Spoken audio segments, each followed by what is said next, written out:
Just Branding. Podcast. Well, hello, everybody, and welcome to this episode of Just Branding. Today, we're going to be talking about how brands need to stay relevant. How do brands stay relevant in an ever-changing environment, particularly in times of crisis and turmoil? And we're really excited because we have got a brand guru, Adamson, to join us on the show today. Alan is the co-founder and managing partner at Metaforce. He's a former landlord chairman. He's an author of loads of books.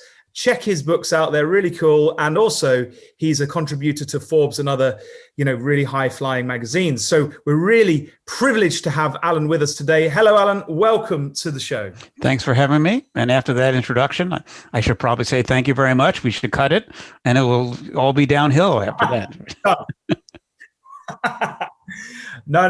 It's an absolute honor to have you on. I'm really excited to get into this subject because I know it's your sort of specialist area and this idea of relevance. But perhaps before we dive in, as most of our listeners will know, just to kind of paint the picture and set the scene and make sure we all know where we're coming from, we always tend to start with this question of definitions. So it would be wonderful if you could really give us your definition, the way you look at branding, and also this idea of brand relevance and what that really is. Great. Yeah, because jargon is probably the biggest curse of our industry, that when you hear somebody talk in our business and they go, well, what did they say? What are they talking about? So I always like to start with, everyone knows what a brand is. Steve Jobs didn't read a book on branding to make Apple, but a brand is an idea, as your listeners know, that defines your story. When you hear your name, when you hear Apple, when you hear Pepsi, when you hear Microsoft, what idea comes to your head? Now, branding is how you get that idea in people's heads. So branding is about your social media. It's about your website. It's about your advertising. It's about your instruction book. It's about your customer care. There are many, many ways to get your story out there. That's branding. And so when people say my brand is in trouble, we need a new logo. Well, that could be, maybe you need a new logo. That's your branding, but it could be your story is not great. And that could be the problem and your logo is fine. Love that. That's a great definition. Your brand is an idea which defines your story. That's gorgeous. I really like that. What do you think, Jacob? Do you like that definition? I love that. And I love that you're on board with the whole, your brand's your logo. So we're big advocates for that as well. So let's dive a little bit deeper. That's a drum that we bang from time to time. Super. What about this idea of relevance, though? How does that fit into the description that you've just given? Relevance is a fancy word. Do I care or do you matter? I was lucky enough to work at a company called Landor, which was owned by WPP and Y&R. And back in the day, we did a brand model where we looked at lots of pillars and measured brands, not so much what's the best color you drank or what's a better computer, but across categories. How do you compare American Express to Pepsi to Nike? And it was called Brand Asset Valuator. And it looked at only 4 things, but one of the 2 most important things, it looks at how different you were and how relevant you were. And you could be really different. And people say that's really cool, but if you didn't matter or I wasn't relevant, Rolls-Royce is very different, but it didn't really have a lot of relevance to people who didn't have $150,000 for a car. So you always had to balance being different against a big audience. And you went to too much relevance. Everyone, you taste great and you taste like everyone else. That's relevant to everybody. You want a beverage that tastes great. But if it's not different, so you have to look at those variables together. You have to have as much differentiation and relevance as possible. If it's very different to a small group, you get a niche brand. If it's really relevant to everybody, but you're not different, you get a commodity. So simple idea, but hard to navigate. That's great. That's a lovely little framework. Totally. And it's so simple as well. That's probably the curse of it there. How do you stay relevant and different enough to be unique? Because people get really hung up on our computer does this, our service. Lots of difference. And if it's only relevant to one customer, then you've really sold one customer really well. So you got to, does it matter to enough people? But if it matters to everybody, then you're also in trouble because you've got no difference. Well, let's get into staying relevant. So if you are not different enough or you're not relevant enough, how do you actually shift and maneuver around this stay relevant? Well, it's the easiest. Everyone thinks, oh, I'm in touch with my customers. I know what's going on. And yet half the market is behind the eight ball and losing ground. And so the theory is easy. The practice is really hard. And so when I think about how to stay relevant, one of my first interviews when I went into marketing gave me a good hint. I'll tell you a quick story. So I came out of business school thinking I was ready to run the world, and I was interviewing at an agency called Ogilvy and Mather, and they're an ad agency. And I'd gone through the rounds with all the people, and I knew what product differentiation was, branding. And I get to the CEO, and I sit down in his office at the time, and I'm all set to answer any theoretical question about brand and marketing. And he says, so Alan, tell me about the last book you read. I go, well, do you want a marketing book? No.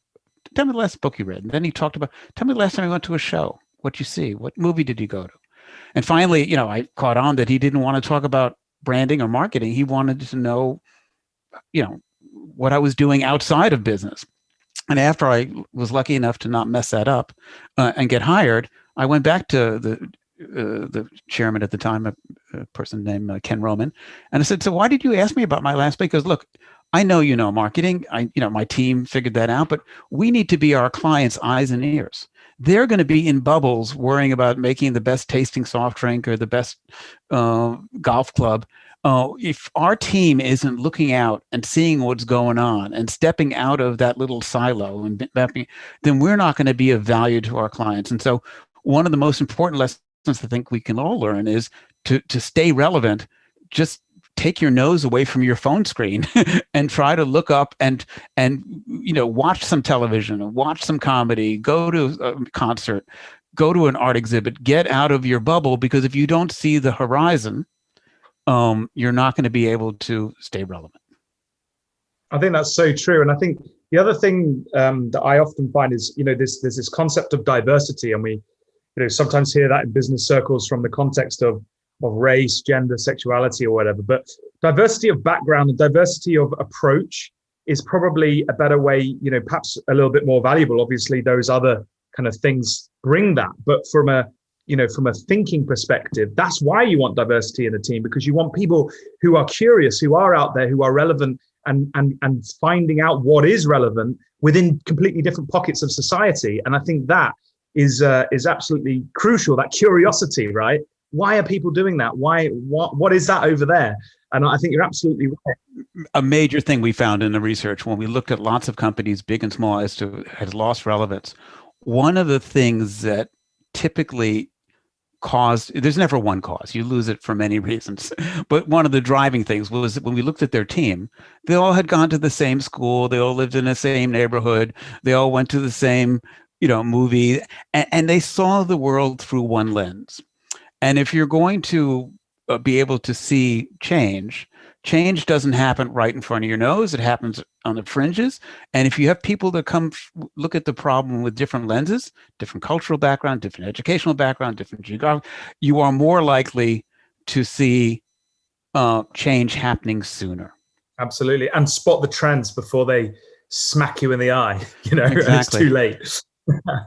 Fantastic. I want to share one quick story that I just wrote about in Forbes that I think will be interesting on this topic. I was lucky enough this year to attend. I attend the CES show in Las Vegas, which is a consumer electronics show every year, and you get to see all the new gadgets. And this year, of course, I didn't have to fly to Vegas and lose any money gambling to go to the show. But I did hear this president of Microsoft talk about cybersecurity and how important it was, which was a great talk. But he told a story about how during the Reagan administration, President Reagan, many, many years ago, Reagan used to like to watch movies on Friday night or Saturday night, and he went to watch this movie, an old movie called War Games. And the premise of War Games was some kid hacks into the U.S. nuclear defense missile system and starts playing a thermonuclear war game, and all of a sudden there's almost a war, a nuclear war. And so Reagan goes to his generals back then and says, could this possibly happen? Could some kid hack into our nuclear defense system and give us a false warning that the Russians are launching missiles? And the journal said, yeah.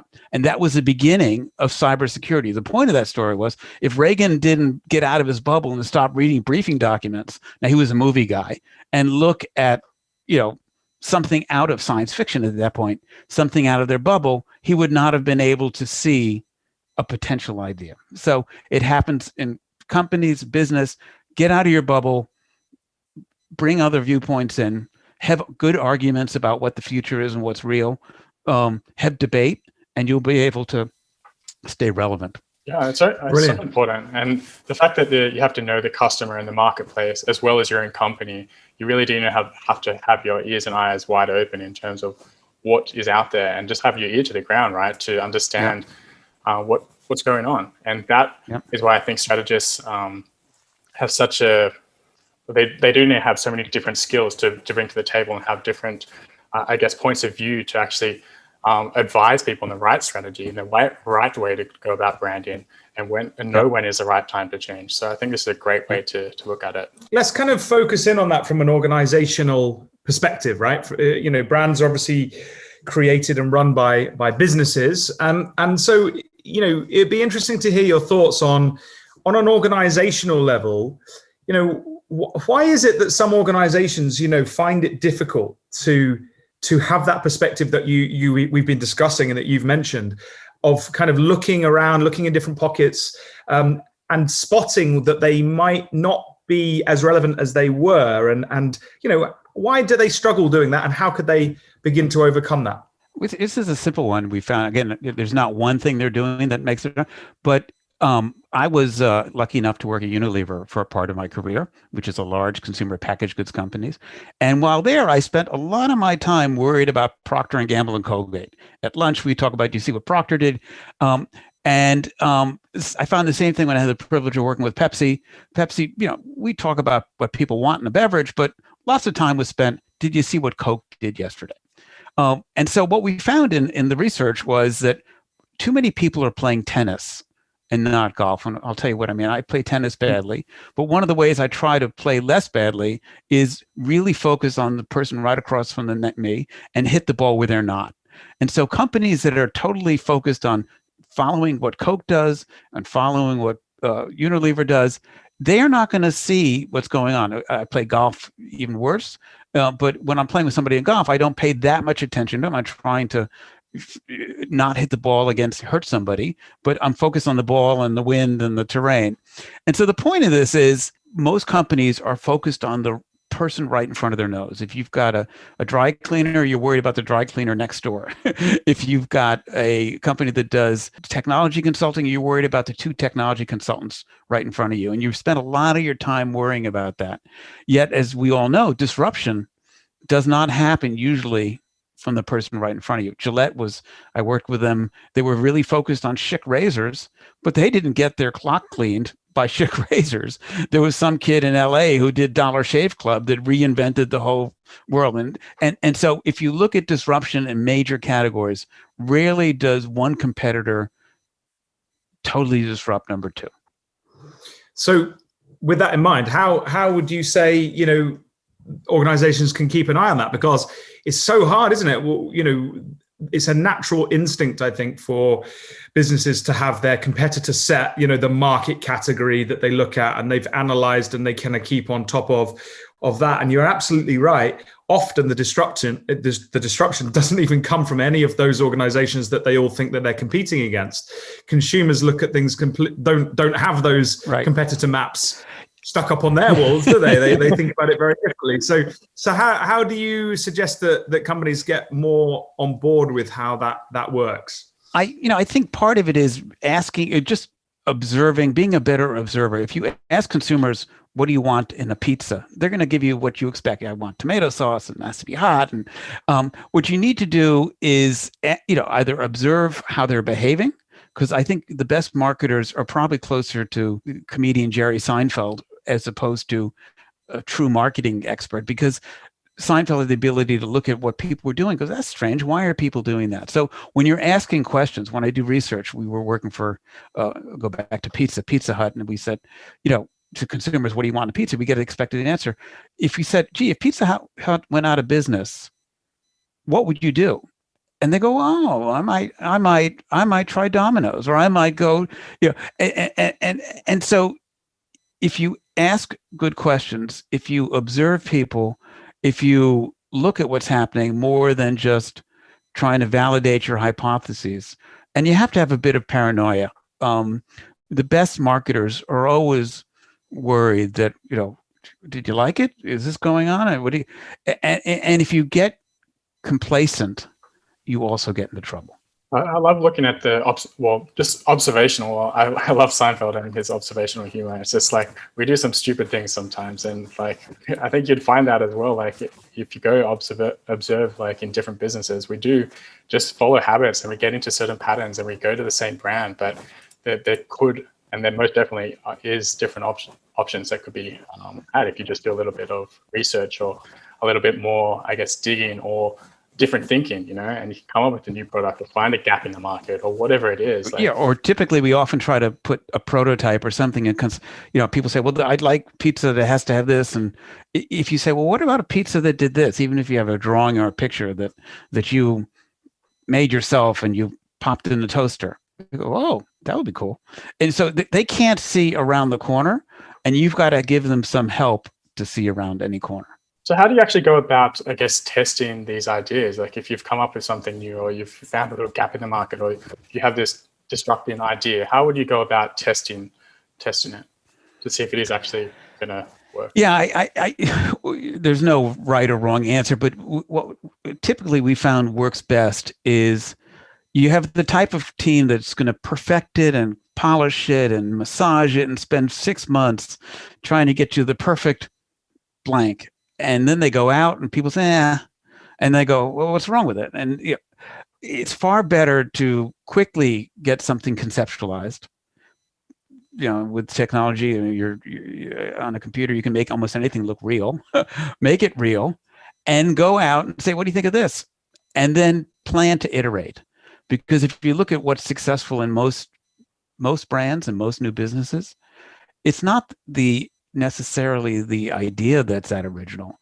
It's how well they've executed it. They got everything right. And if you're not totally right, you don't make it. I love this show about entrepreneurs on a podcast, competitive podcast, called How I Built This in the US. And they talk to entrepreneurs. And when you listen to whether it's the founder of Peloton or the founder of any of these companies, they had the idea that wouldn't it be fun to work out at home, but until they got everything right, the bike right, the user interface right, the amount of music right, the type of instructors right, if they didn't get everything right, it got not sure.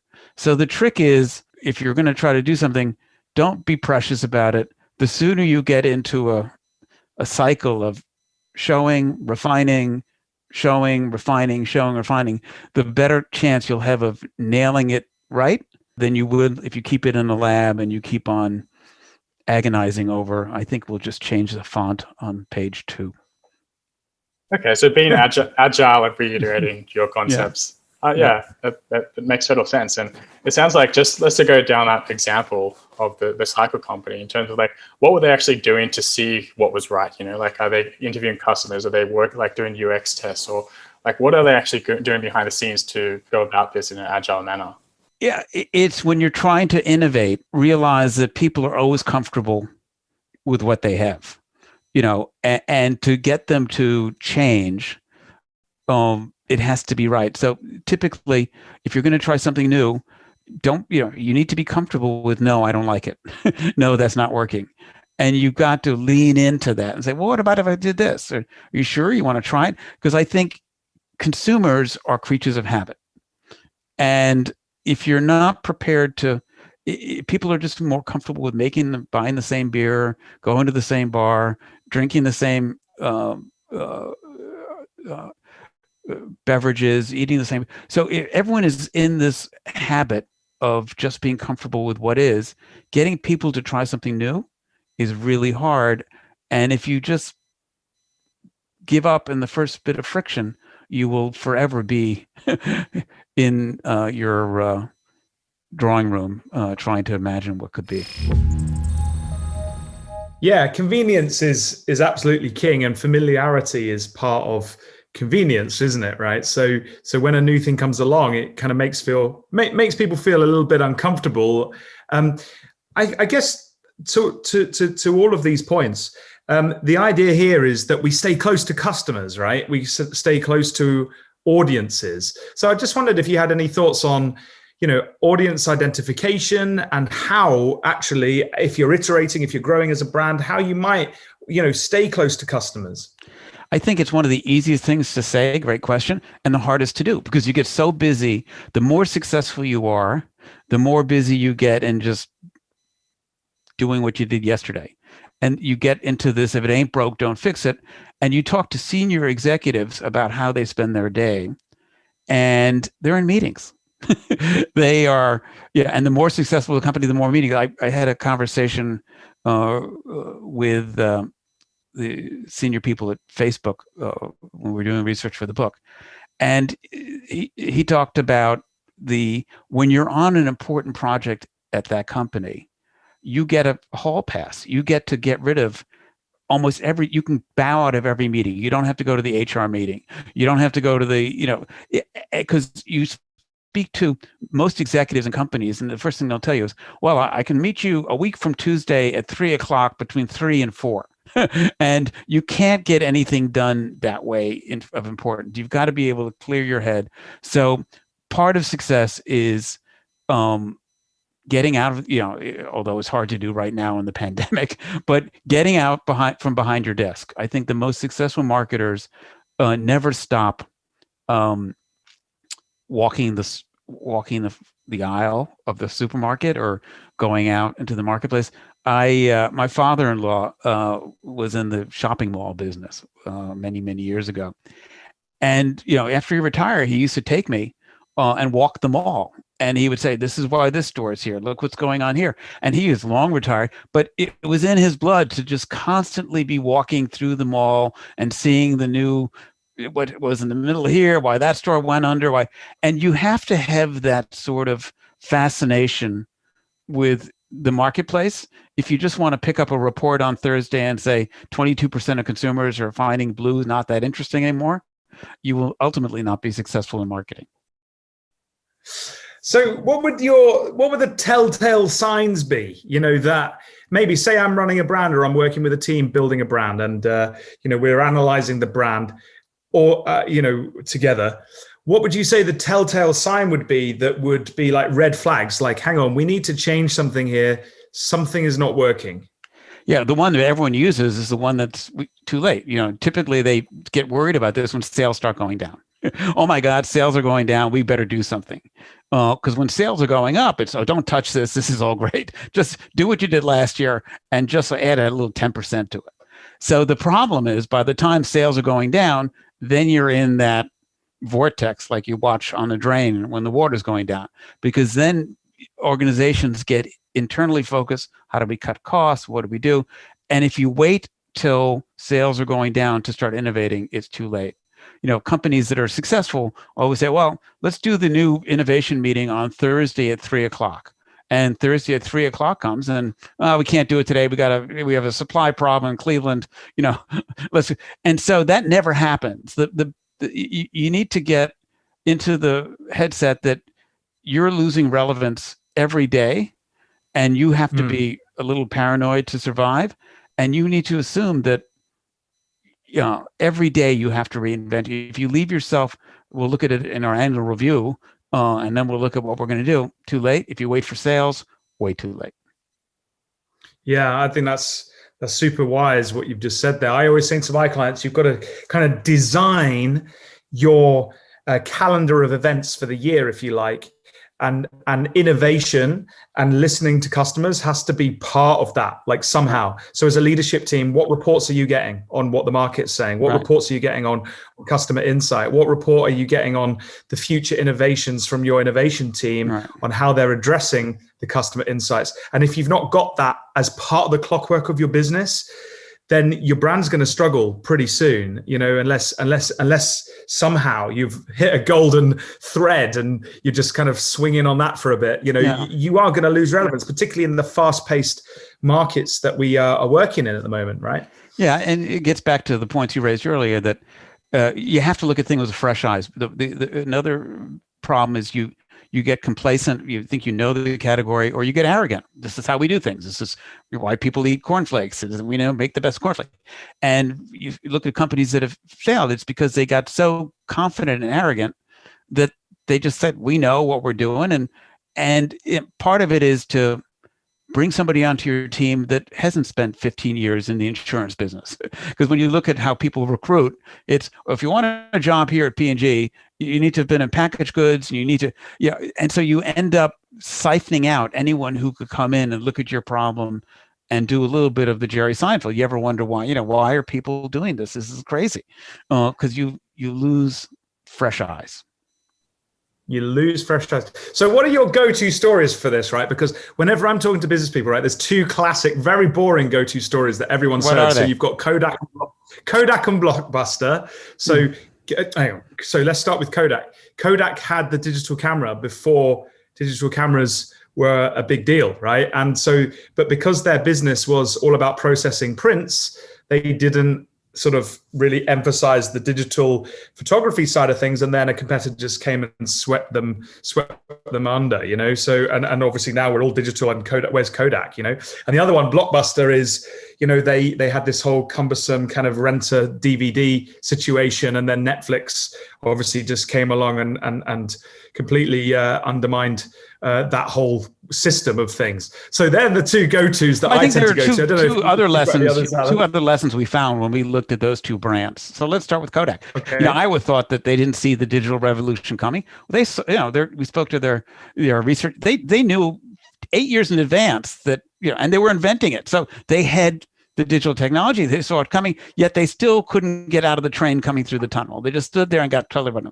And again, many reasons why. I guess there are two good lessons from Kodak that people don't talk about. One is they were so profitable. I call them the golden handcuffs. They were so profitable in the print business. For every roll of film they sold, they made 90 cents. For every digital product they sold, they lost 10 cents. So inside the company, it was pretty clear, let's give all our money to holding on to the film business. Every dollar we put in digital is a losing dollar. So, they couldn't move resources from film to digital because the Wall Street didn't let them. Because if they took all the film money and put it into digital, they would have been hammered by Wall Street. So golden hand, which is why big companies struggle to innovate, because they're making so much money in their current gig that anything else is less profitable and they can't move to the new gig. The other is that to be successful, you need the right DNA. I used to like to shoot when I was younger, play a little basketball with my kids in front of, and no matter how much I practice being 5'9", I was never going to be a good and so DNA matters. And so if your company doesn't have the skill set to be great at it, don't go at it. So Kodak didn't have digital, and they had some digital capabilities, but the core capability of Kodak, they were a chemical and processing company. So if you looked at the DNA, in fact, there was a big board meeting early on when this was starting to break. And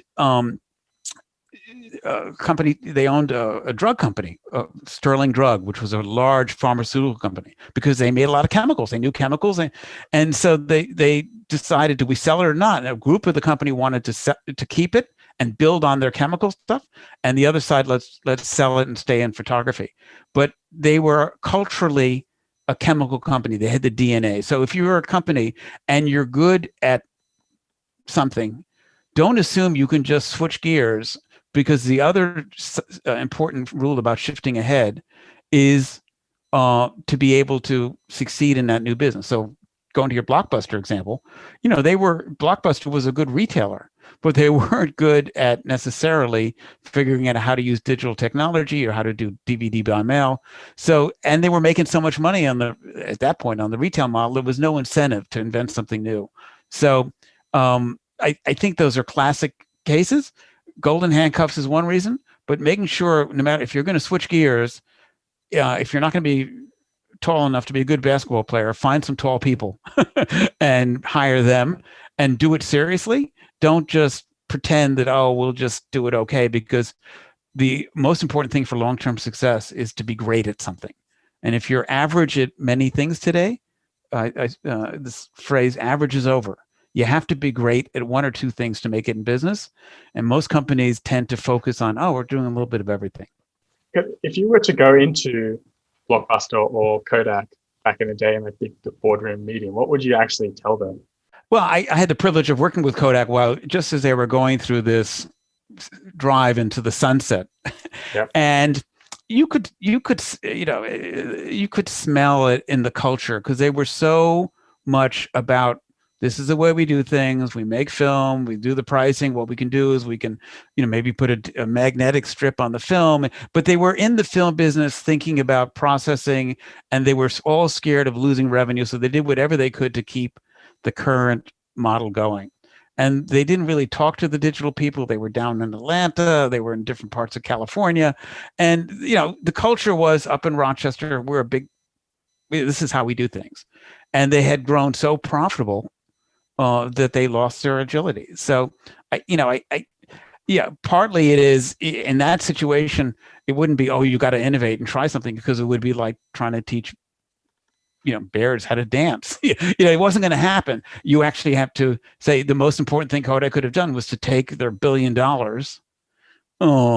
and they could have bought Apple 10 times, 50 times, 20, buy somebody new and create some innovation on the outside, and at one point bring it together or split it up. Because the good part about a great culture is that it drives innovation and drives success. The bad part of a great culture, it weeds everything out. P&G ran into a big problem about 5 years ago because their culture was so methodical and process driven that they weren't agile enough, and they really struggled for a couple of years, about 5 years ago. The senior people knew they had to change, the junior people, but the people in the middle were just, this is the way we do things at P&G. We're going to have this 5-step process, and it's going to take a year, and that's the way it is. And they almost got run over. Do you think we as human beings, we get comfortable, and when we get comfortable, that's when from a business perspective we become vulnerable, right? So here's the interesting thing. When you look at what you talked through their Kodak Classic, I didn't know you'd worked with Kodak or studied that example. So it's probably like, this is the great thing, isn't it, of having experts on. I apologize in advance, but that's just kind of a go-to story that everybody knows. So thanks for the depth of insight there. But if you look at it, they had innovated, right? They'd got in the wings the technology that actually eventually killed them, right? So here's the interesting thing about that is it comes back down to this question of relevance, right? Because they had the innovation, but not the relevance to the consumer. And so that is just then a really interesting kind of thing to think about from a brand perspective, because clearly they'd lost sight. They'd got a bit too comfortable, as you said, in their culture and in the way that they did things. And they'd lost sight of the relevance that this new technology was going to have on the consumer. So how would they have, let's say we had a crystal ball, right? And we went back in time, apart from dropping the £1 billion on that technology and buying up a new sort of outfit, how do you think that they could have designed a way through so that they, have you got any thoughts on it's kind of really hard because, the golden handcuff thing was and is real big for, because if you had told the CEO at that point, I'd take $500 million, move it to digital, and go from a 90% profit margin to a minus 10%, Wall Street would have sent him on their way. and that's why, to some extent, private firms like Amazon and others have been able to stay relevant better because, or Elon Musk or Tesla, would never have happened. It's a perfect example. Electric cars would never have happened at regular car companies because they were making and are still making too much money selling internal combustion engine. It's now that Tesla has created mass on the outside. All of a sudden now there's a wake up call, and GM announced that they're going to have all their cars electric. So I don't think there's an easy answer except to realize the other thing that Kodak had, which they didn't perhaps, is to be able to take the longer view, which is hard. They knew that, yes, even though people looked at digital back then in the Mad Men days as, it's sort of fuzzy and the picture's not that good, their digital scientists knew that in 5 years, a digital picture would have the same color resolution as the print picture. So you just have to try to get away from, and this is easy to say, but really hard to do long term.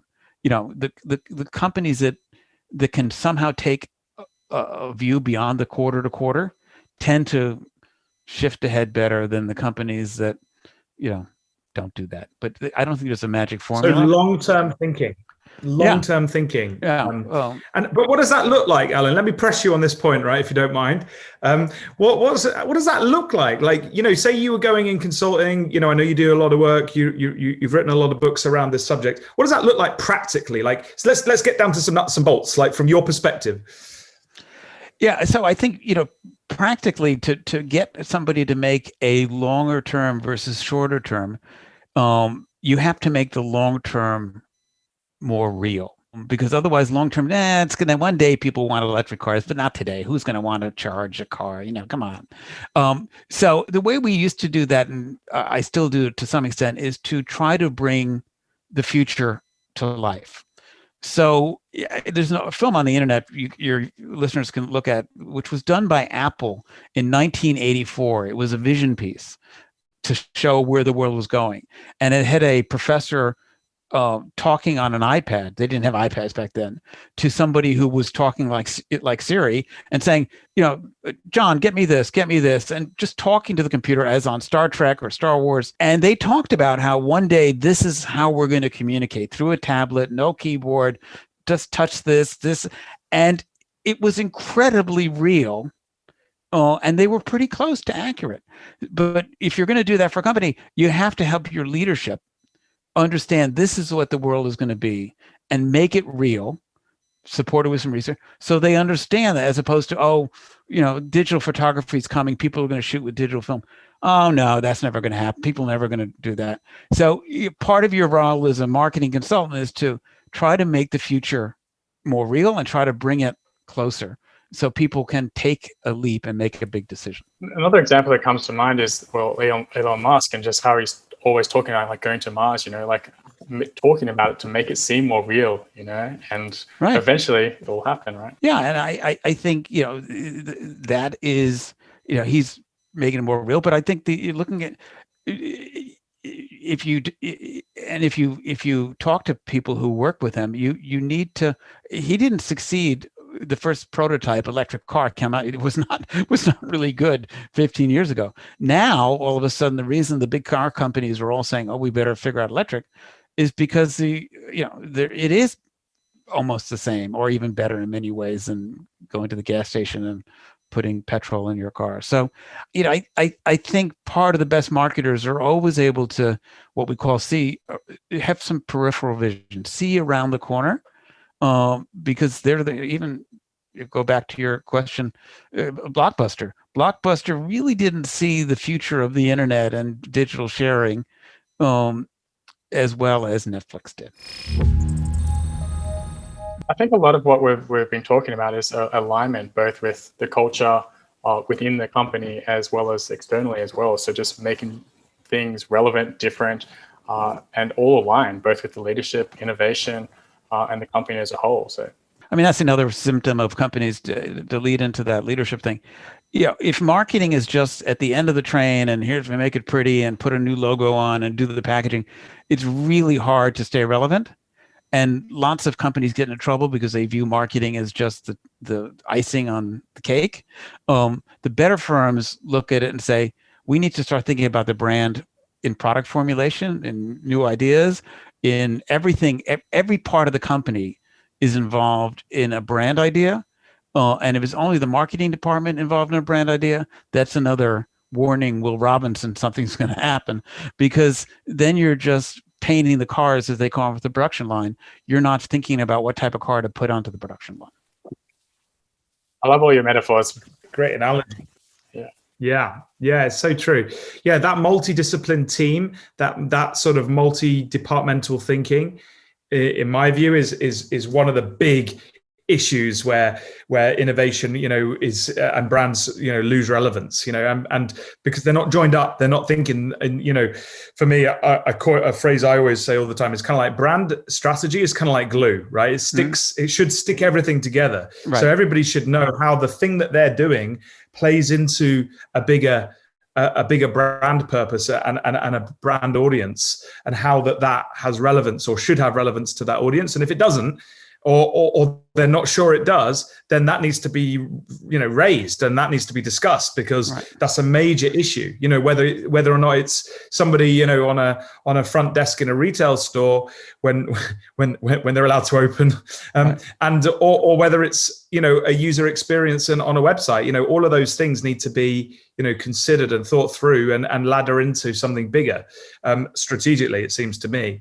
But yeah, that's it's as you said, if everyone doesn't get it, I had the privilege of working with FedEx for many years, and you could go anywhere in Memphis at FedEx or and if you say, what is FedEx about? The driver can tell you, the person, it's about absolute certainty and, doing whatever it takes to deliver that extraordinary, it was they call it the purple promise, to deliver that promise.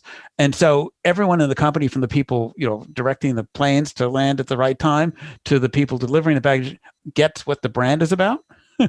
And that is an evergreen sort of thing, because delivering absolute certainty and the purple promise and an extraordinary customer experience, that bar is constantly changing. So it doesn't mean you make it with 10% more sugar and it tastes great today. You have to make sure it tastes great every day, and the bar for tasting great is constantly changing. That's great. Hey, I wonder if, Alan, we could pick your brains for any sort of recent, because I know you do a lot of research, you've interviewed a lot of leaders. I wonder if you had any great examples of organizations that have pivoted, that have changed fundamentally to help their customers and ultimately thrive from that. I think most of your listeners, I don't have any new that you haven't heard of. Most of the industries that are agile are in the faster moving technology category, because in general, technology is a category where you can't be your father's Oldsmobile. You can't just do it. And so you need to figure out how to be innovative. I without getting too much into the current here and now, like many people, I've been spending a lot of time on Zoom. And when I first started using Zoom, it was sort of like FaceTime. It was just a picture and words. But as the platform has evolved, and as I teach classes now on Zoom, or I do bigger meetings on Zoom, and you realize how to put things together and how to do big meetings, and that platform is changing. There's a new update that comes now most of the time you have to read the instructions, but there's a new feature, and I suspect how we'll be doing business online or communicate will be dramatically different a year from now than it was 2 years from now. So I think it's an example of, really, if you don't do it, somebody else will. And don't look for the big aha, but every day make it 10% better. Every day your phone gets another update. Now, sometimes it's an update because somebody's hacked into it and broken the security. But a lot of times it's little things now that when you get on I hate to pick Apple, but when you get an iPhone today and you put a meeting, you say yes to a meeting, all of a sudden your email puts it on your calendar and then puts it, or sends a reminder out. So none of those are earth shattering, but when you look at what you do on a smartphone today, and how you can track your expenses and how you can book your trips and how you can check onto a plane and it becomes your boarding pass and order a drink on the plane. None of those are things to say, I want that technology, but every day they've tinkered with it and made it, as you said, easier to use and slightly better. Nice. Yeah, I think Zoom's an interesting one just to think about, because obviously, like, it was a good platform before. I was in corporate life a few years ago, and we were using it there. We had kind of like big Zoom rooms, and every meeting room had a big Zoom screen and videos, and we could Zoom around the world, and we did, and it was in use in that kind of environment. Never really considered taking it home and putting it on my laptop, and sitting and talking to people.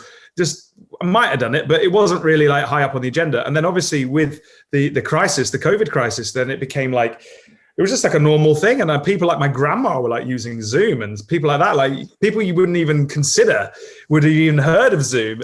Suddenly the relevance of that within the situation we all faced and are still facing, became huge. Now, obviously that wasn't by design, right? That was by a crisis. But there must be examples. And when I think about, relevance there seems to me to be lots of things that go on, trends, technology, enablers that take place. If you can figure those out, obviously no one could have predicted a global pandemic, but that as an example, if you could look ahead, look at those trends and see where your business might be, imagine that future, what's your vision for that future? That seems to me the mindset that will get you far more relevance than sitting back, getting comfy, and just, as you say, golden handcuffs and milking the cow that's currently currently there to be milked. Right. So I think, and it's a lot to be invented still, because I had the challenge, part of my career, of trying to get multiple offices in the company to work together. It was, San Francisco office or New York office. And, we would occasionally do the old fashioned thing, get everyone together, put them on planes and do a 3-day conference. And that's one way. But even at those big conferences, people tended to gravitate to the little groups that they came with and had little cocktail parties separately. And so even keeping all the cats herded. And now if you just connect them with Zoom, the same thing will happen. People are just going to be there, not going to be engaged. So it's going to require more than just, join a Zoom call and get together. But I think there are a whole new industry going on about team building, using new techniques that are designed, whether you play Jeopardy on Zoom or what, there's going to be a new industry of how you interact with people on video that's more than, let me share my PowerPoint deck. Let's go to slide 426. And because, that didn't work in a conference room, but it's probably going to work less effectively on Zoom when somebody can say, slide 426, that gives me about 20 minutes. Let me see. Let me just put that on mute and go to Netflix and watch a little bit of a sitcom. So it's harder to do that in a big conference room with people looking at you. But so I think people's ability to share thinking needs to evolve with the technology and catch up to it. Yeah, Jacob's always having like private cocktail parties without me. So Zoom parties. To be honest with you. Yeah. Well, I guess we're sort of slowly coming to the end of this fascinating discussion. I wondered if you had any kind of top tips that you'd like to leave our audience with in terms of staying relevant, in terms of branding. I go back to where I started. Get out of your comfort zone. I always, in the previous world, I would like to travel and go to places that, beyond the usual suspects. But I think get out of your comfort zone, try something new every couple months, whether it is you try an online course, something, you go to an art exhibit, watch a movie that you ordinarily wouldn't see, try to do something new, try a different product, try a new piece of technology. Alan, what was the last thing that you did that was new to you? The last thing that I did probably new to me it's been conducting business from my home. Like everyone else, this disruption has forced me. I would never have considered doing a new business pitch and saying, hey, do you mind just, you always got on a plane, even if I'm going to go to Tokyo for a new business pitch, you fly for 24 hours.